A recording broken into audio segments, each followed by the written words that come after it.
పులివెందుల అన్నది అరటికి సంబంధించి రాష్ట్రంలోనే అత్యధిక సాగు చేస్తూ ఉన్న ప్రాంతం ఏదైనా ఉంది అని అంటే అరటి సాగులో పులివెందుల రాష్ట్రంలో నెంబర్ 1.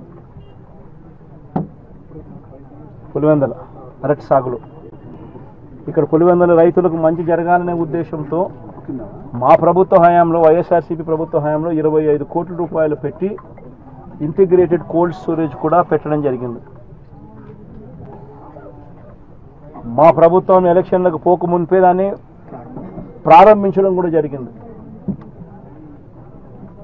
ఎంత దారుణమైన పరిస్థితి ప్రభుత్వంలో ఉంది అని అంటే కనీసం దానికి యూజర్ ఏజెన్సీని టెండర్ పిలిచి యూజర్ ఏజెన్సీని ఐడెంటిఫై చేసి యూజర్ ఏజెన్సీకి దాన్ని అప్పచెప్పి కనీసం దాన్ని వాడుకలేకి కూడా ఈ ప్రభుత్వం తీసుకొని రాకుండా ఈ ప్రభుత్వం నడిపిస్తూ ఉంది అని అంటే వీళ్ళకి రైతుల మీద ఎంత కపట ప్రేమ ఉంది అని చెప్పడానికి ఇంతకన్నా నిదర్శనం అవసరం.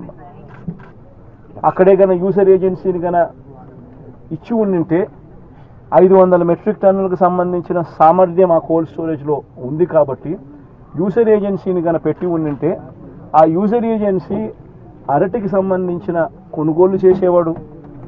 వీళ్ళు రైతన్నలు ఆ యూజర్ ఏజెన్సీ అక్కడ పనిచేస్తూ ఉంది కాబట్టి వీళ్ళైనా కూడా అక్కడ పెట్టుకునే పరిస్థితి ఉండేది. మా ప్రభుత్వ హయాంలో ఏ రకంగా ఎక్స్పోర్ట్ చేసినాము 2 కంటైనర్లను పెట్టి అరటికి సంబంధించి అవి ఇంకా ప్రోత్సహించబడేటివి. ఈరోజు చూస్తే ఎంత దారుణమైన పరిస్థితి అని అంటే ఒకవైపున రైతుల పరిస్థితి ఈ వర్షాల వల్ల ఈ గాలుల వల్ల ఇటువంటి దారుణమైన పరిస్థితి ఒకవైపున ఉంటే మరోవైపున రేటు చూస్తామా అంటే నెల కిందట 26,000 పలికిన రేటు ఈరోజు 9,000 రూపాయలకు పడిపోయిన పరిస్థితులు చూస్తూ ఉన్నాం. 9,000 కూడా కాదు, ఇంకా 9,000 కూడా కాదు సార్, ఇంకా తక్కువ అంటాను. వ్యాపారస్తులు ఎంత అంటే బండి పంపడు సార్. ఈరోజు 9,000 కాదు 6,000 అని చెప్తున్నారు రైతులందరూ. ధర పడిపోయిన పరిస్థితులు కనిపిస్తూ ఉన్నాయి. మరి రాష్ట్ర ప్రభుత్వం అన్నది రైతులు ఎక్కడ పట్టించుకుంటా ఉంది అని అడుగుతా ఉన్నా. మిర్చి పంట అయినా అదే పరిస్థితి, ధాన్యం కొనుగోలైనా అదే పరిస్థితి. 300 నుంచి 400 రూపాయలు పర్ టన్ను రైతు నష్టపోయిన పరిస్థితి. మిర్చికి 11,800 రూపాయలు కొనుగోలు చేస్తామన్నారు.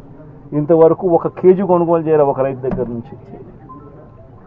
పెసర పరిస్థితి అదే, శనగల పరిస్థితి అంతే, మినుముల పరిస్థితి అంతే, కందుల పరిస్థితి అంతే.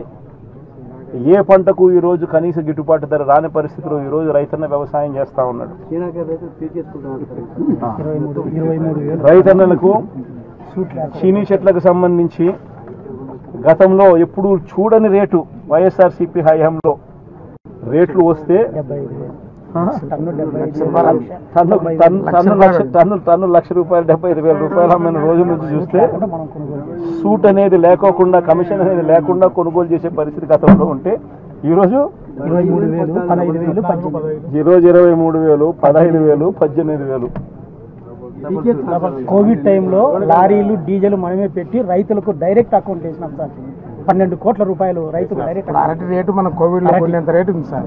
లారీలు మనమే దారుణంగా ఉన్న పరిస్థితి. నేనైతే ఒకటి చెప్తా ఉన్నా, ఈ 4,000 ఎకరాలకు సంబంధించిన ఈ ప్రతి రైతన్నకు నేను ఒకటే భరోసా ఇస్తా ఉన్నా. ఈ ప్రభుత్వం మీద ఒత్తిడి తీసుకొచ్చే కార్యక్రమం జరిగేందుకే, చేసేందుకే ఈరోజు నా ఈ పర్యటన.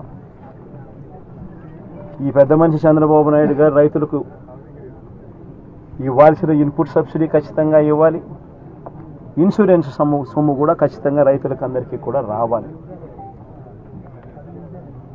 ఏ రైతన్నకు కూడా ఇవి రాని పరిస్థితి ఎక్కడైనా ఉంది అని అంటే మాత్రం ప్రతి రైతన్నకు నేను ఒకటే చెప్తా ఉన్నా, కళ్ళు మూసుకుంటే సంవత్సరం అయిపోయింది, ఇంకా కళ్ళు మూసుకుంటే మరో 3 ఏళ్ళు ఓపిక పట్టండి. వచ్చేది మన ప్రభుత్వమే. మన ప్రభుత్వం వచ్చిన 1 నెలకే ప్రతి రైతన్న ముఖంలో సంతోషాన్ని చూసేట్టుగా వాళ్ళకి రాని ఇన్సూరెన్స్ను ఇప్పిస్తా, ఇప్పుడున్న ఇన్పుట్ సబ్సిడీ ఇస్తాను.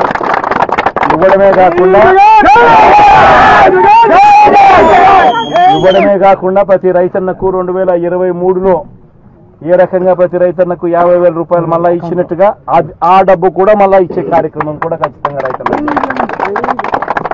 ఇది ప్రతి రైతన్నకు నేను భరోసా ఇచ్చి నేను ఈ విషయం చెప్తా ఉన్నా. వైఎస్ఆర్సీపీ పార్టీ తరఫున నష్టపోయిన రైతన్నలకు కూడా ఖచ్చితంగా పార్టీ అంతో ఇంతో, అధికారంలో మనం లేము, ప్రతిపక్షంలో మనం ఉన్నాం, అంతో ఇంతో చేసే కార్యక్రమం మాత్రం ఖచ్చితంగా చేసే కార్యక్రమం ఖచ్చితంగా చేస్తాం.